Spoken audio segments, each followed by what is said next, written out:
Tonight, the shocking death of beloved Cosby Show star Malcolm-Jamal Warner. The drowning tragedy. Costa Rican police saying the actor died after an intense current swept him to sea. Bystanders jumping in to help, unable to save him. How the actor, best known for playing Theo Huxtable on the hit sitcom, is being remembered tonight.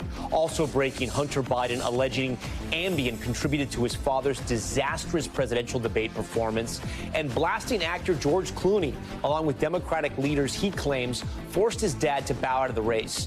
A Bangladeshi military jet crashing into a school full of children, video showing rescuers racing to put out the flames, parents desperately trying to get to their kids, the investigation into how this happened. Conviction overturned. The man who confessed to the murder of Etan Patz, the first missing kid ever pictured on a milk carton, now ordered to get a new trial. The reason why. Ecuador's most notorious drug lord pleading not guilty in a U.S. court, extradited on drug and weapon trafficking charges. The case against the powerful gang leader whose escape from an Ecuadorian prison once triggered a nationwide state of emergency. Caffeine pouch warning the energy drink alternatives buzzing on social media, but are they safe for teens? We'll talk to a doctor. Top story starts right now.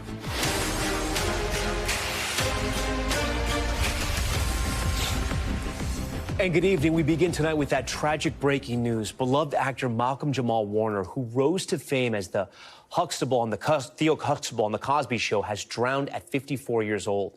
Investigators in Costa Rica say a powerful current swept Warner out to sea while he was swimming at a beach in Limón province on the eastern side of the country. Here's where it is. Bystanders there pulled him from the water and brought him to the shore, but he was pronounced dead at the scene. Warner scored his breakout role on The Cosby Show as a teenager, even nominated for an Emmy for his performance. But that was just the beginning of a career that spanned 4 decades and roles in movies, TV shows, and on the stage. Chloe Malas has more on his incredible career entertaining America and the tributes now pouring in.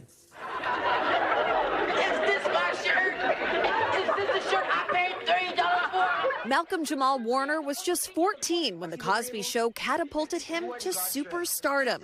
Hey, what's happening, Dad? He became a household name, playing Theo Huxtable, the only son of TV parents Bill Cosby and Felicia Rashad. The Cosby Show has been a wonderful beginning and a wonderful stepping stone. Now the beloved actor is dead at the age of 54. Investigators in Costa Rica say that the actor drowned Sunday afternoon while swimming in the province of Limón after he was swept away by a powerful ocean current, according to the investigators, who say Warner was rescued by bystanders and taken to the shore. He was treated by first responders, they added, but pronounced dead at the scene due to asphyxia.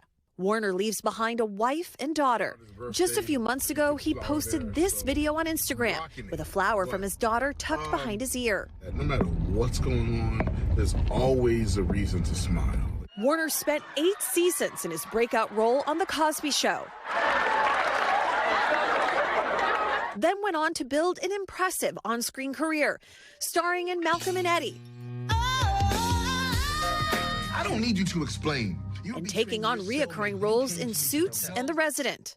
Do you think my behavior is a weakness? No, it's my superpower. Warner was also an accomplished musician, even winning a Grammy in 2015. He recently launched a podcast called Not All Hood, aimed at telling important stories within the Black community. The latest episode dropping just days before his death.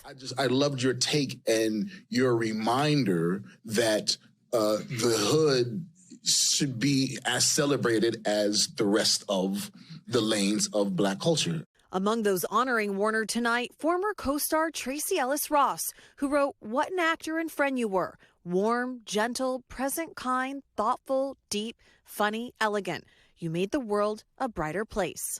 I think I've been blessed, but I've also worked hard for it, and it feels good.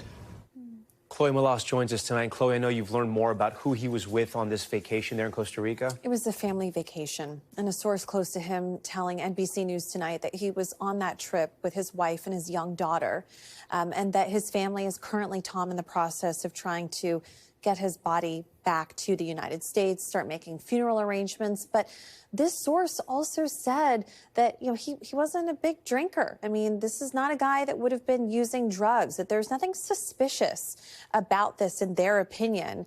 And it just looks like all signs point to a very tragic accident. Yeah, such a sad passing. Okay, Chloe, we thank you for that.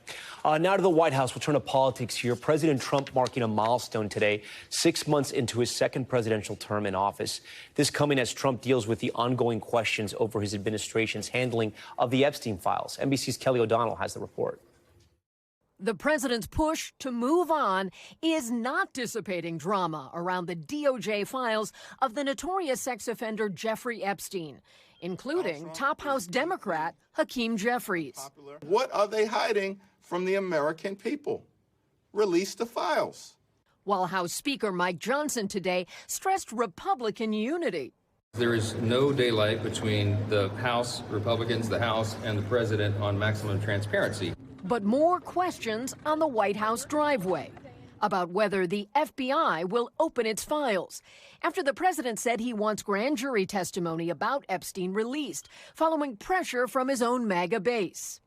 Is the president satisfied that his own supporters are not heeding his call to let it go and to move on? I know the president would reject that, Kelly. In fact, he cited over the weekend some polls showing that his approval rating with the Republican Party is actually at an all-time high. Will he call on Kash Patel to do more? The president has told the Attorney General and the FBI director to release any credible evidence that they find. Well, exactly 1 year after Joe Biden dropped out of the 2024 race, his son Hunter offered a new theory about Mr. Biden's struggle at that fateful debate.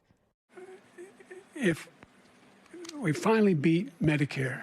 Thank you, President Biden. Blaming sleep aid Ambien taken around his foreign travel for his performance. He's 81 years old. He's tired as shit. Give him Ambien to be able to sleep. He gets up on the stage, and he looks like he's a deer in the headlights. All right, that was Kelly O'Donnell reporting for us. We want to dive a little deeper into Hunter Biden's interview there, including his comments about that disastrous debate performance by his father last June. Joining us tonight is Tara Palmieri, host of the podcast, The Tara Palmieri Show, and author of The Red Letter on Substack. Tara, thanks so much for being here tonight. You heard there in Kelly's report, Hunter Biden claiming his father was given Ambien before that debate. Has any reporting indicated that was the case, and why would they have done that? In fact, the family said that he wasn't feeling well before the debate. They never mentioned that he was taking these drugs. Neither did his doctor when he laid out the numerous prescriptions that he was taking. This is definitely coming out of left field. And it just seems to not exactly ring true. He seems to be bitter and trying to change the narrative. And it's certainly a gift to President Trump right now when he's trying to move away from the Epstein story for Hunter Biden to keep trying to rewrite history. I do want to show our audience another section of that interview where where Hunter Biden rips actor George Clooney for speaking out against his father. Take a listen. George Clooney is not a actor. He is a I don't know what he is. He's a brand. What right do you have to step on a man who's given 52 years of his life to the service of this country and decide that you, George Clooney, are going to take out basically a full-page ad in the New York Times to undermine the president? And, Tara, we didn't even show some of the most profane comments Hunter made about Clooney. Why is it that Clooney's break with Biden specifically has been so bitter? I don't know. I think this is their anger about everyone. They're attacking everyone in the Democratic community, from David Axelrod to James Carville to the guys on the Pod Save America. They are angry at George Clooney. They feel like that was the tipping point when he put out that column in the New York Times calling on him to step down. But this all confirms all of the reporting at the time, all of the books that showed a family that was indignant, that was arrogant, that said, how dare you question our father because of the time he gave in public service? In fairness, 5 decades of public service. How dare you question them? But this shows you exactly how they were thinking and feeling at the time. They really were not interested in outside opinion from even the American people about whether he was fit to run again. I just see this as a man who's lashing out. And I don't know if you caught this, though, Tom, in the interview, but he did make a comment at one point saying, if I were president in 2 years or even 4 years, it's like, Really? Is that how you're thinking? As if this is a legacy? Yeah. This is the Biden legacy to be followed, and Hunter, you're the guy to step in there? Right. An interesting comment. I do want to listen to one more section of the interview where Hunter talks about former House Speaker Nancy Pelosi's role in the 2024 election. Let's listen. The people that came out against him were who? Nobody, except Speaker Pelosi, Speaker Emeritus Pelosi, did not give a full-throated endorsement, which allowed everybody else to kind of go, okay. So, Tara, Hunter also claimed Pelosi in that interview didn't want Harris as the nominee. They're both from California, both serve San Francisco. Why would Pelosi have not wanted to see Harris at the top of the ticket, if Hunter's right? Well, she knew that she wasn't. Yeah, I mean, I think this is fair that she knew that she wasn't the strongest pick. They wanted a mini primary. They realized that wasn't feasible. If you remember, I'm sure you do well, that Kamala Harris came in 4th in the Democratic primary in 2020. So they knew that she wasn't even really popular with the American people, but that was the person that they had to take. But the idea that this was only Nancy Pelosi and it's all her fault, all of the members, they were all speaking privately and then some publicly. Many people were speaking for years. Just looking at the polls, the American people, 2/3 of them were saying for years and years that Joe Biden was too old to run for re-election. And for some reason, the family just feels like that everyone was colluding against them, like the inside of the Democratic, the Democratic establishment was colluding against them. No, the American people didn't want it. And yes, the Democratic establishment pushed them out. But I find this whole revisionist history really interesting, and I think it validates all of the books and the media that they're trying to slam right now. But I mean, too, that they're going to foreign press. Yeah, but I got to think the Democratic Party also wants to turn the page on this, and they can't, because the Bidens and the former president himself either does interviews or is out there in the media. And then now you're seeing Hunter as well, as the Democrats try to sort of find their North Star and their message as they regroup for the midterms and eventually a general election. Stuff like this gets in the way. Totally, and it's not the messaging they want. It's a gift to President Trump when he's trying to get away from the Epstein story. And he's making headlines for saying, my dad was drugged. And by the way, we were pushed out by Nancy Pelosi, who didn't even want Kamala Harris. I just think this isn't helpful. They're on a legacy tour. Again, the family thinking only about their own power and just probably thinking that they're angry that they're not in office right now when everyone else is thinking that there would be a different outcome if he didn't try to run in the first place. All right, Tara Palmieri, always great to have you on the broadcast. Great to see you, my friend. Thank you. Now to the terrifying close call in the air over North Dakota. A B-52 bomber nearly colliding with a passenger jet carrying 80 people. It happened as the bomber was performing a flyover at the state fair. NBC's Tom Costello has more as the FAA and Air Force investigate. Amateur video at the North Dakota State Fair captured the Delta Airlines regional jet flown by SkyWest making a sharp turn as the biggest bomber in the Air Force fleet, a B-52, roars over the crowd below. For those of you on the right-hand side, you probably saw the airplane kind of sort of coming at us. Nobody told us about it. After making a hard 25-degree bank to the right, then diving, the SkyWest pilot apologized to the passengers on board. So, sorry about the aggressive maneuver. It caught me by surprise. This is not normal at all. I don't know why they didn't give us a heads up, because the Air Force Base does have radar, and nobody said, hey, there's also a B-52 in the pattern. Passenger Monica Green says the sudden turn felt very sharp. I just remember the plane going like sideways like that and just looking straight out the window and just seeing grass. It happened just 1,000 feet above the ground. In a statement, SkyWest says Flight 3788 had been cleared for approach by the tower, but performed a go-around when another aircraft became visible in their flight path. The Minot Tower doesn't have radar. It operates on visual flight rules. The FAA says the tower is run by a private company, and these controllers are not FAA employees. I'm not sure the B-52 crew even knew that the Delta airplane was there. And they were not talking to the same controller. It comes just 6 months after an Army Black Hawk helicopter collided with an American Eagle regional plane, killing 67 people over Washington. Tonight, the private company that operates the Minot Tower is deferring all questions to the FAA. The military says that B-52 was flying on an approved flight path. Tom? All right, Tom Costello, we thank you. Now to the moments of horror inside a Bangladeshi school. A training jet from the country's Air Force slamming into the building in the middle of the school day. Students and teachers frantically searching for a way out. NBC's Richard Engel has this report.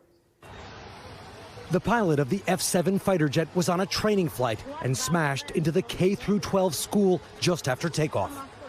First responders combed through the charred building.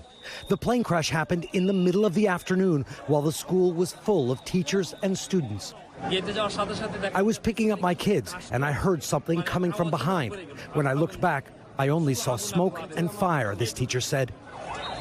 Parents rushed to find and pick up their children, while others watched recovery efforts in horror. Jewel found his daughter alive amid the wreckage. When I came here, I saw there was a huge fire and the dead body of a child, he said. In a statement, the military said the aircraft had a technical malfunction. The pilot was killed, along with at least 20 students and teachers. Richard Engel, NBC News. We thank Richard for that. Back here at home to some breaking news we're following out of Louisville. Former police officer Brett Hankinson sentenced to 2 years and 9 months in prison for his involvement in the 2020 shooting death of Breonna Taylor. Earlier today, tensions running high outside of court, one demonstrator jumping on the hood of a water truck. That individual and Breonna Taylor's aunt arrested, according to the LMPD. Following it all for us, NBC's Shaquille Brewster, who joins us now from Chicago. Shaq, the judge's decision here, 33 months, a lot longer than what the Justice Department was asking for. Do we know how she got to this number? Yeah, Tom, and she had a real range of numbers to work with. This sentence and this charge came with a maximum sentence of life in prison, but you have the probation office suggesting that Hankinson get a sentence between 11 and 14 years. And then you had the Justice Department in that sentencing memo that we saw last week. They say that he should have received a sentence of just 1 day, effectively time served plus 3 years of supervised release. In the hearing that went on for about 4 hours, by the way, Tom, the judge ultimately settling on that 2 years and 9 months, saying that what the Justice Department was recommending was not appropriate, even going after them somewhat for flipping their position since there's been a new administration, and ultimately said that she wouldn't go as high as the 11 years that was suggested by the probation office, simply because he went through multiple trials and that they essentially miscalculated when they gave that suggestion, Tom.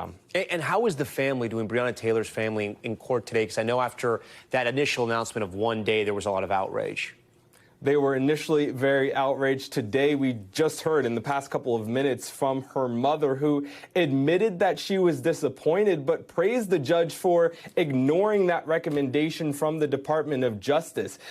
She did go after the prosecution and the Trump administration's lawyers, essentially saying that there was no prosecution for Breonna Taylor in that courtroom. At one point, there was a striking moment, and we're just getting this in from our affiliate reporter, where they say she handed the judge, Breonna Taylor's mother, handed the judge a manila folder of victim impact statements, and the judge took that folder, went through some of those statements, and expressed frustration that the Department of Justice lawyers did not hand those in ahead of time. You could tell there was a somewhat of a gap between the family of Breonna Taylor and this new prosecution team that ultimately tried to get the judge to sentence him to just 1 day. Again, the judge rejecting that and sentencing the former police officer to 33 months behind bars. Shaquille Brewster with a lot of new reporting there. Shaq, we thank you for that.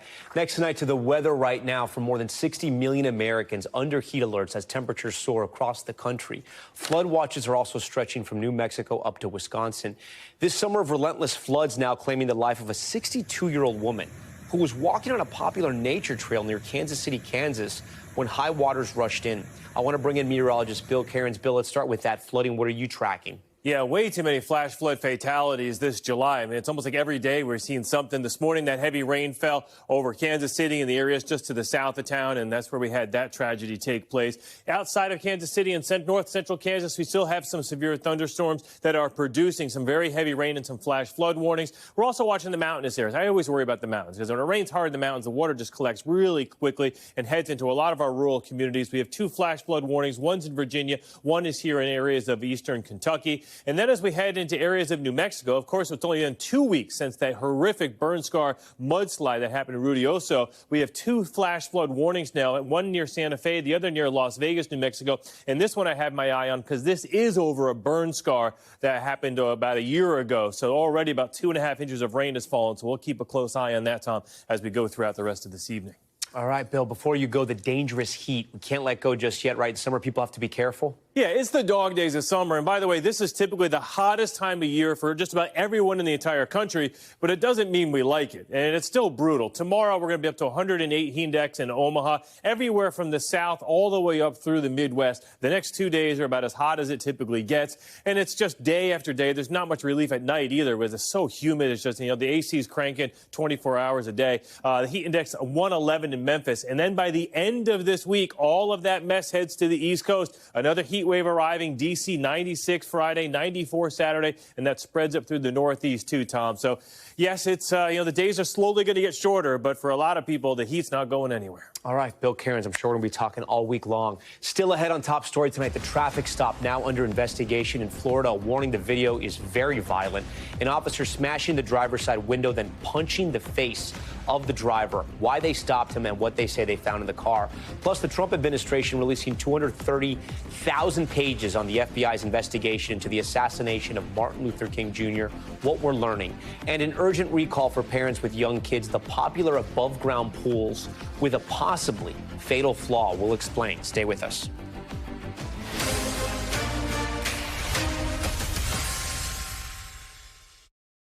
We're back now with a traffic stop turned violent in Jacksonville, Florida. Newly posted video of the February incident viewed more than 4 million times.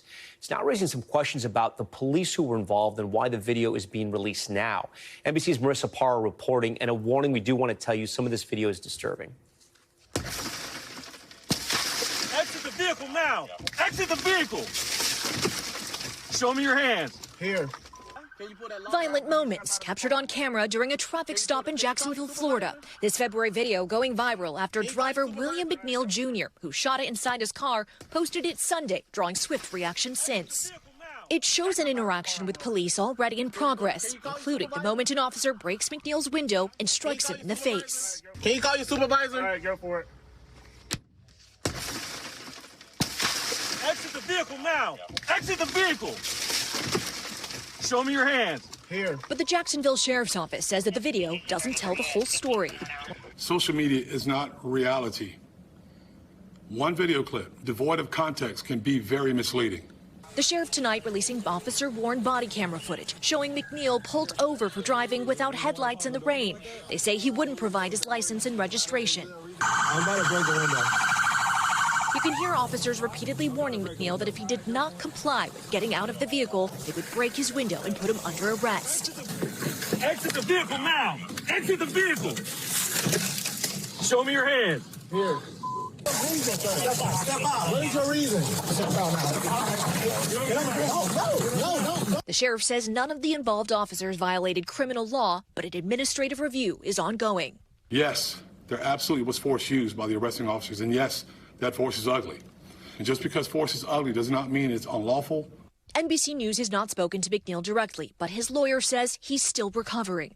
His teeth actually went through his lip when he was slammed to the ground. So he's still recovering and dealing with those injuries. His attorney says they plan on filing a lawsuit. All right, with that, Marissa Parra joins us tonight from Miami. So, Marissa, what do we know about the responding officers, and have we heard anything from the attorneys representing the driver in tonight's presser from beyond from what we just saw you there have with the lawyer? Yes, and we actually did just get an updated statement moments ago, Tom. I'm going to read this for you word for word. They said in part, quote, "The body camera shows exactly what we thought it would show. Nothing to justify the acts of the officers, nothing to justify a punch, a sucker punch, nothing to justify a subsequent punch outside the car and a subsequent assault on Mr. McNeil." Now, the sheriff tonight says the responding officer, the main one, has been stripped of his law enforcement authority that is effective immediately, because even though the state's attorney's office says no criminal law was violated, as we know, Tom, there is an administrative review of officer actions that is ongoing. Tom. Okay, Marissa Parra, we thank you for that. Coming up next, the warning about products growing in popularity with teens. Pouches that can contain hundreds of milligrams of caffeine are being touted on TikTok, the risk parents should be aware of. And yet another high-flying scare for pop star Katy Perry, the terrifying malfunction as she soared above the crowd. Look at that.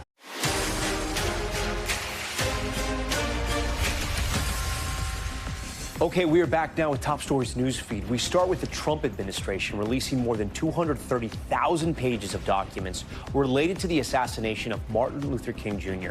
An executive order from Trump declassifying those documents against the wishes of King's children, who asked to review the files first. The documents include FBI investigative details, internal memos, and information about convicted assassin James Earl Ray. That same executive order also calling for full transparency on the assassinations of President John F. Kennedy and Senator Robert F. Kennedy. 2 people are dead after a group of 6 people were swept over a 15-foot waterfall in Bend, Oregon. Rescue teams still searching Dillon Falls for one person in that group who remains missing. 3 others were rescued from the water and taken to a hospital. It's still not clear what their conditions are. The sheriff's office posting this photo of a sign warning visitors of the waterfall downstream. More than 5 million above-ground pools recalled after they were linked to the drowning deaths of 9 children. The Consumer Product Safety Commission saying those children climbed into the pool by standing on a compression strap outside. The recall covers a range of Bestway, Intex, Recreation, and Polygroup pools that were sold by major retailers as far back as 2002. Katy Perry nearly falling into her audience after a prop malfunction midair. Look at this. Video shows the moment. A giant butterfly prop fell several feet during a concert in San Fran. Perry briefly stopped singing to steady herself. You can see that, then continued the performance. That incident coming weeks after a similar malfunction in Australia, where a sphere carrying Perry began to tilt while she was inside of it. Okay, we want to turn now to the stunning developments in the kidnapping and murder case of 6-year-old Etan Patz. He was one of the first kids whose missing photos was placed on milk cartons in the 1970s. Tonight, a federal appeals court ruling that man who was once convicted of his murder should go free or face a new trial. NBC's Stephanie Gosk has the latest. 6-year-old Etan Patz disappeared on May 25, 1979, on his way to the school bus stop in New York City. The crime shocked the country. He was never found. Etan simply disappeared. Nearly 40 years later, in 2017, the state of New York convicted former shop clerk Pedro Hernandez. Patz's father speaking after the murder verdict. It's about time. It really is. But tonight, a federal appeals court has overturned the conviction. In its ruling, the 3-judge panel says instructions given to the jury during deliberations prejudiced the verdict. It is really, really rare that this happens because the legal standard is so stringent. There has to be judicial error, but also that error must be harmful or have mattered. With no physical evidence, the case focused on a confession. According to today's decision, Hernandez, who has a history of mental illness, admitted to the crime after approximately 7 hours of questioning before being read his Miranda rights. Investigators recorded him admitting to the crime again after he was read his rights. But Hernandez ultimately recanted, and questions surrounding that confession led to a hung jury when the case was first tried in 2015. In 2017, Hernandez was convicted. Tonight, his defense team writing in a statement, "For more than 13 years, Pedro Hernandez has been in prison for a crime he did not commit, and based on a conviction that the Second Circuit has now made clear was obtained in clear violation of law." Okay, Stephanie Goss joins us now. So, Stephanie, kind of walk us through what happens here and what the next steps are. Well, it's all in the hands right now of the Manhattan District Attorney, and he needs to decide, Alvin Bragg, whether or not he wants to go forward with a third trial. That's what it would be. There should be a third trial against this man. Exactly, against Pedro Hernandez. The last trial was 2017. That was almost a decade ago. Alvin Bragg was not the DA at the time, and obviously this is a tough case.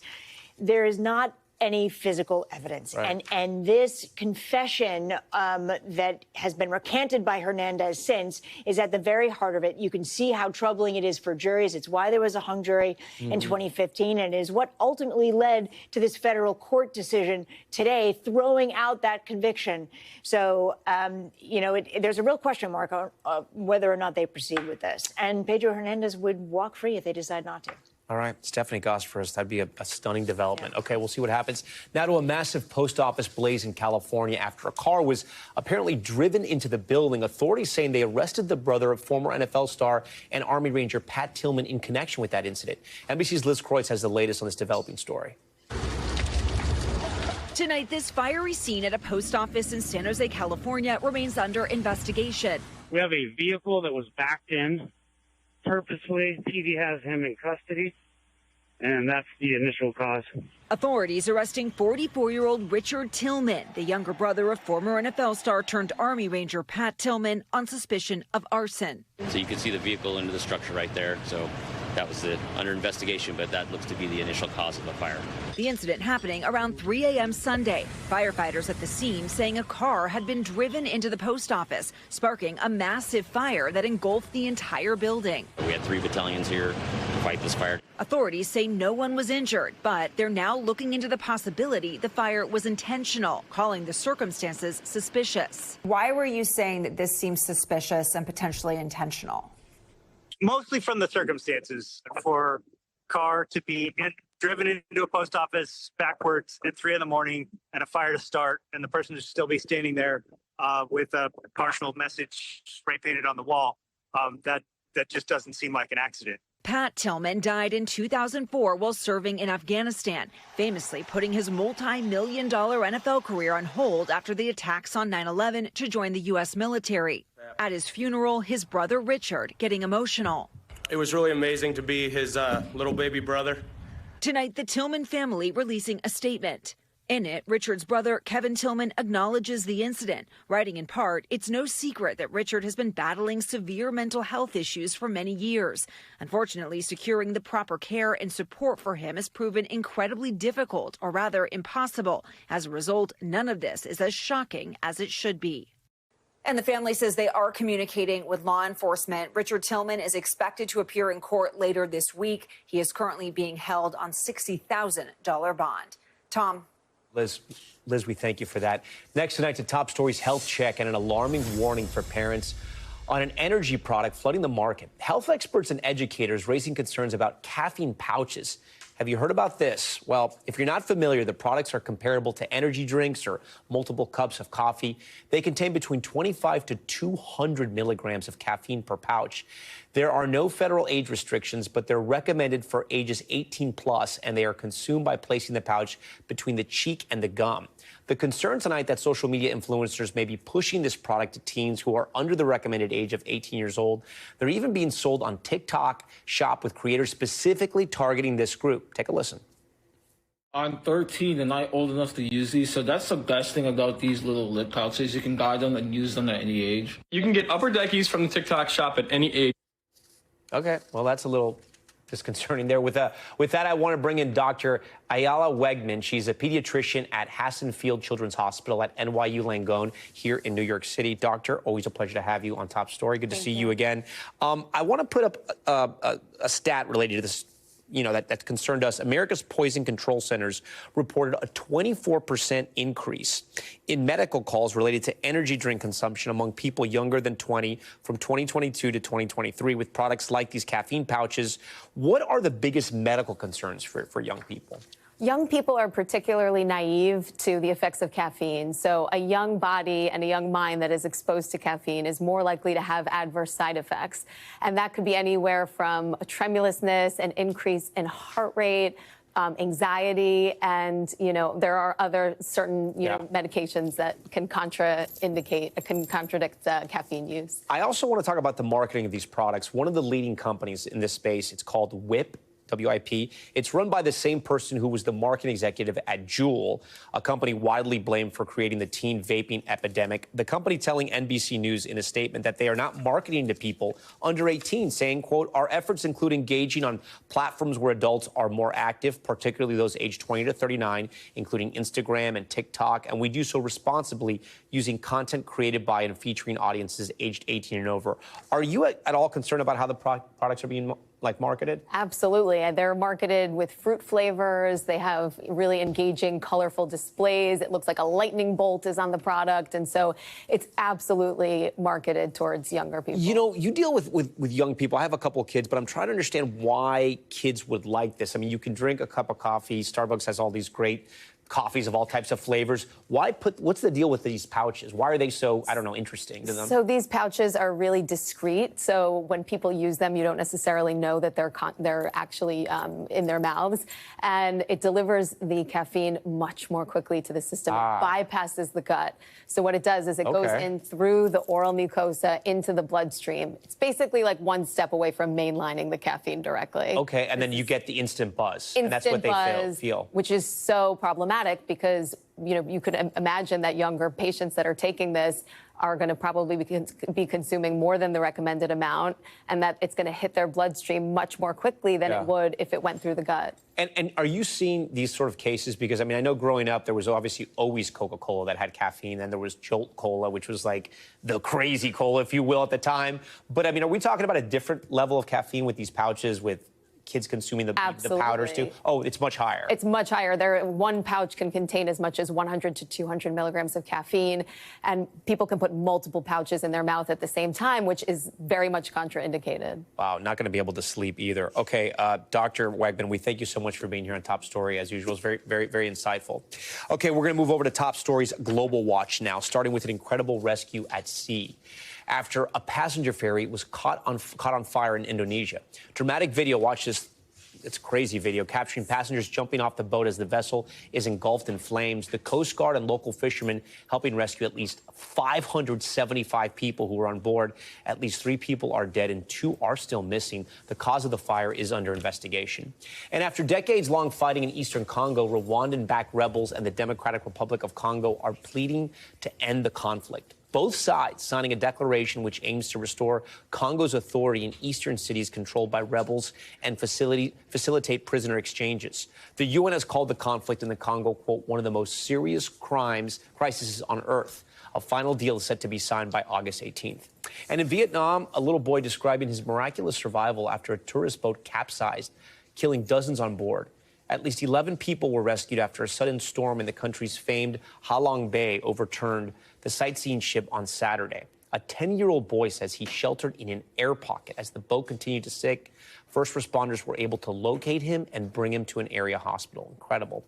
Okay, now to the humanitarian crisis in Gaza. Healthcare workers warning about the rising number of children and families dying of malnutrition and the growing international concern over reports of civilians being killed while attempting to collect aid. Matt Bradley has the latest. Tonight, Israel expanding its war against Hamas in Gaza in areas Israeli officials believe Hamas may be holding its remaining hostages. While Israel faces growing criticism over a humanitarian crisis, with Gazans desperate for food. The Hamas-run Gaza Health Ministry is saying at least 100 people were killed when Israeli soldiers opened fire on an aid distribution site. We went to get flour, says this man. That's when the Israelis started shooting at us. Israel disputes the casualty figures and says the IDF fired warning shots to remove an immediate threat. Tonight, 28 Western countries, including France and the UK, criticizing Israel over what they call the drip feeding of aid and the inhumane killing of civilians, including children, at the aid distribution sites. Israel saying the blame should be placed on Hamas, which, quote, started the war and is prolonging it. Ambreen Salimi is an American doctor working in Gaza for the past 3 weeks. I have seen so much malnutrition here. She says many patients struggle to fight off infections and heal from serious injuries because they're starving. I have never seen anything like what I've seen here in Gaza. The lack of resources, the siege, the inability to bring things that are needed has really been challenging. And Gazan health officials say at least 19 people have died from acute hunger in Gaza in just the past 24 hours. Tom? Matt Bradley for us tonight. Matt, we thank you. Now to the Americas, where Ecuadorian officials have extradited a notorious drug lord known as Fito to the U.S. Prosecutors call the kingpin a ruthless leader, saying he's responsible for bringing copious amounts of drugs and weapons into the U.S. NBC's George Solis has the latest. Tonight, an Ecuadorian man the U.S. Department of Justice says was the leader of one of the country's most violent gangs responsible for international chaos and bloodshed, facing a New York City judge. 45-year-old Jose Adolfo Macias Villamar, known as Fito, pleading not guilty today to federal charges related to international drug and weapons trafficking. Federal prosecutors describing him as a ruthless leader, adding the defendant and his co-conspirators flooded the United States with drugs and used extreme measures of violence in their quest for power and control. DOJ officials say Fito is the kingpin behind Los Choneros, a criminal organization out of Ecuador. The accused gang leader was known to throw parties with alcohol and cockfighting inside Ecuadorian prison while serving a 34-year sentence. Sending video messages to the public, even from behind bars with guards by his side. Macias escaping from the country in January of 2024, prompting a state of emergency in the country, as well as this 2024 TV station takeover from the gang known as La Firma. After being on the run for a year and a half, Ecuadorian authorities recapturing Macias after he was tracked down to an underground bunker in the city of Manta. He's seen here on the ground, cuffed hands behind his back and surrounded by armed guards. Ecuador's Minister of Defense saying Macias was the nation's most wanted criminal, calling his capture a victory, adding it took time and a lot of effort to achieve.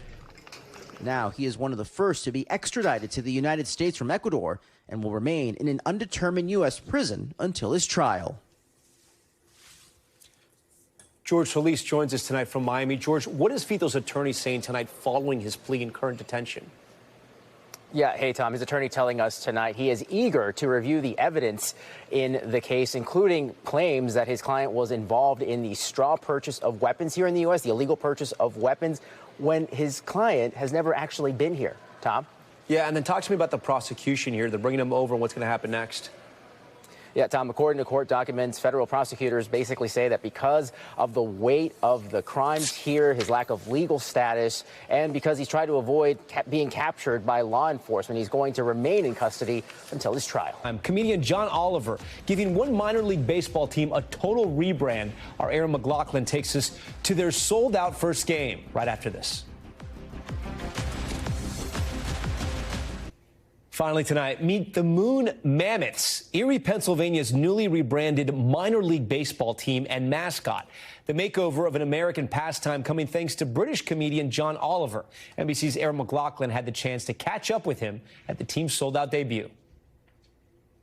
Congratulations to the Seawolves. You're about to be called something else. When the Erie Seawolves won a contest for a total rebrand courtesy of John Oliver and his HBO show last week tonight.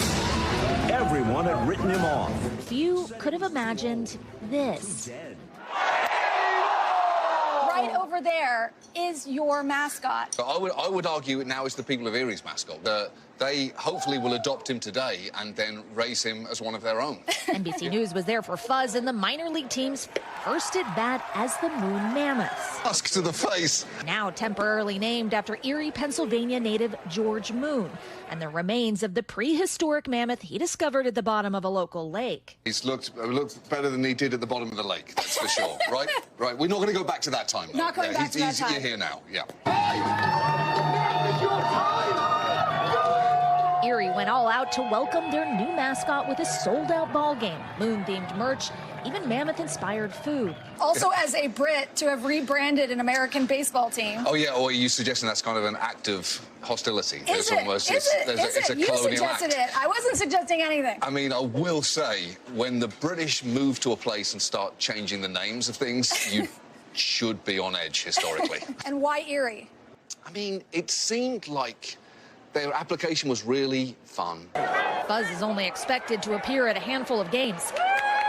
Oliver says what happens next depends on the team and the fans. I love an excuse to be silly. What does a Moon Mammoth mean to you? I have no clue. And is there a deeper message that you're sending here? I think it is. If you're a mammoth and things are looking bad, You're at the bottom of a lake. You feel yourself sink into the bottom of a lake and you're thinking, I'm pretty sure this is it. just know you'll end up being branded as a minor league baseball team. There's hope for us all. Yeah, life is never fully over, right? Look what that mammoth gave us. Erin McLaughlin, NBC News, Erie, Pennsylvania. Tusks up. All right, love that sign. Thanks so much for watching Top Story tonight. I'm Tom Llamas in New York. Stay right there. More news on the way.